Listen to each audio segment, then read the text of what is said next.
තුමතින් යන ජීවිතේ වල්වලින් අපි සරසමු.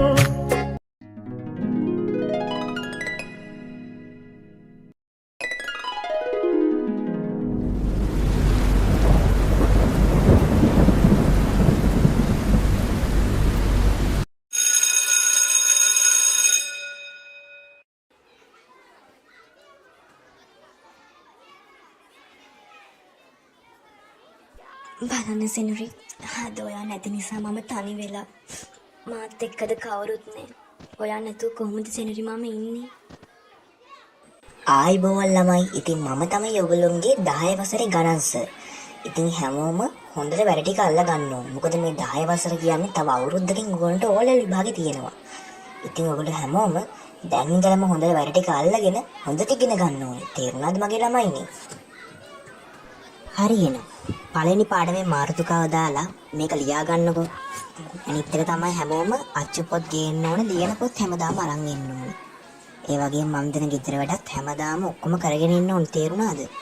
එක ළමෙක්වත් ගෙදර රැඳන් නොකරන්න එපා. එතකොට තමයි මම ටිකක් නපුරු වෙන්නේ.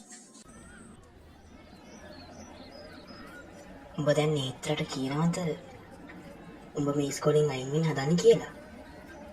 මට කියන්න ඕනත් කොහොමද මම නේත්‍රට කියන්නේ මාත් ඉස්කෝලෙන් අයින් වෙනවා කියලා? ඒක සෙනුරිගේ එකක් දරාගත්තේ පුදුම අමාරුවෙන්. දැන් මා ගියාට පස්සේ ඒකෙත් එක දරා ගන්න බැරි වෙයි. එයා හිතයි යාගේ හොඳම යාළුවෝ දෙන්නම එයාව දාලා ගියා කියලා. ඔබ කියන්න බැයි නම් උඹ ඔක ලියලා එකේ බෑග් එකට දාපන්. එතකොට ඒකේ ගෙදර ගිහලා බලයිනේ. ඔව් බං, මට දැන් ඒක තමයි කරන්න වෙන්නේ. මට කොහොමදවත් බෑ නේත්‍රක හිතට ඉද්දන්න. ඒත් මට ඒ ගැන නේත්‍රට කියන්නත් බෑ. මං කරන්න තියෙන එකම දේ තමයි ඒක ලියලා නේත්‍රගේ බෑග් එකට දාන එක. උඹ එච්චරව ගණන් ගන්න එපා බං. කරන්න දෙයක් නෑ නේ.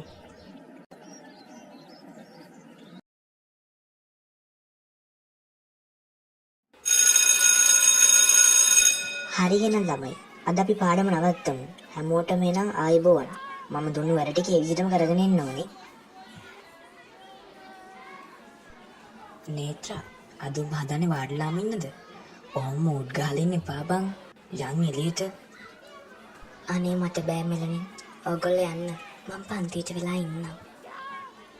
මට දැන් හරිම පාළුයි. සෙන්රු නැතුණාට අපි ඉන්නවනේ බං උඹට. ඒ නිසා යන් එළියට වරෙන්.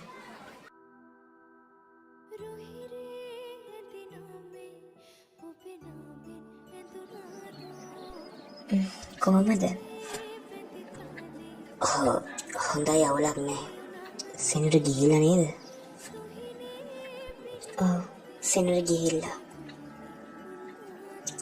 ඔයා අද වෙන්ද වගේ නෙමෙයිනේ. අද ටිකක් අමුතුයි. එහෙම එකක් නෑ. මම යන්නම්. බයි. පරිස්සමෙන් ගෙදර යන්න. ඔයාට මට මොකුත් කියන්න දෙයක් නැද්ද? හරි කමක් නෑ. ඔය යන්න.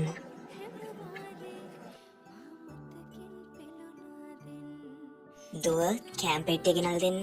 හරියම මං ගෙනලා දෙන්නම්. මේ මොකද්ද මේ? ලියුමක් නේද?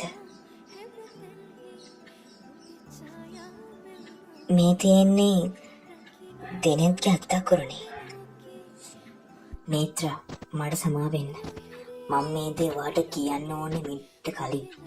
ඒත් සෙනෙල් රට යනවා කිව්ව නිසා මට මේ පාට කියන්න බැරි වුණා. මොකද කොච්චර දුක් වුණාද? කොච්චර ඇඬුවද? ඒ නිසා මම වාට මේක කියන්න නැතුව හිටියේ. අපි මෙහින් යනවා. තාත්තලුත් ඉස්කෝල් එකක පත්වීමක් ලැබිලා. තාත්තයි අම්මයි මල්ලි මාව දාලා යන්න කැමති නැහැ. ඒ නිසා ඔක්කොම මෙහින් යන්න හිතුවා. නේත්‍රා, මම වාට කියපු දේවල් හොඳට මතක තියාගන්න. මං කවදාවත් ඔයාව අමතක කරන්නේ නැහැ. ඔයාම අමතක කරන්නත් එපා. කවදා හරිම දවසක අපි ආයෙමත් හම්බ වෙයි. ඒ දවස එනකන් කාලෙට දීලා බලන්න. අඬන්න එපා නේත්‍රා. මම දන්නවා ඔයා කොච්චර දුකයිද කියලා. අපි ඉන්න තැන්වල ඉඳලම තමන්ගේ පාරවල් වල ඉස්සරහට යමු.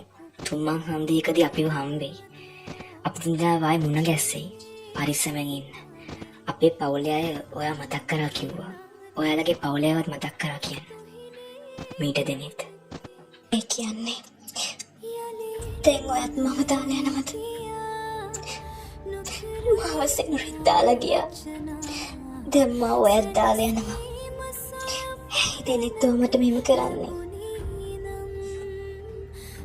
මමගේ හිතේ තියෙන වේදනාව කාටද කියන්නේ? කාටද පුළුවන් මාව තේරුම් ගන්න? මට නෑ මම මාව දාලා යනවා. මම විතරක් තනි වෙනවා. බලන් ගියාම කවුරුත් මාත් එක්ක ඇත්තට ඉඳලා නෑ. හැමෝම මාව දාලා යන්නේ ඒකනේ. මම හැමදාම අඬන එක විතරයි කරන්නේ.